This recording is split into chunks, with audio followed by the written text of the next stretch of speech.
Hey everyone, in this video I'm going to show you how to use HubSpot. First, go to your web browser and search for HubSpot. Now open the top link from the search results. Here, click the Get Started free button shown on the home page. You can directly sign in with Google, so click on it. Next, choose your Google account and click Continue. Then answer the required question. First, choose if you have used this for managing or engaging before. Second, tell about if you know the kind of problem and the industry you are in.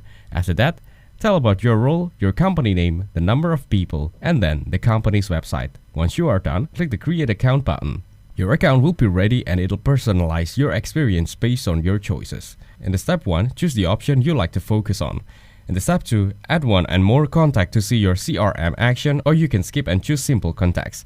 In the last steps, add your teammates to set up HubSpot together. Now enter the email address and click Finish Setup or skip it for a while. Once your HubSpot is ready, you'll be directed to your account. You can apply a template to your CRM.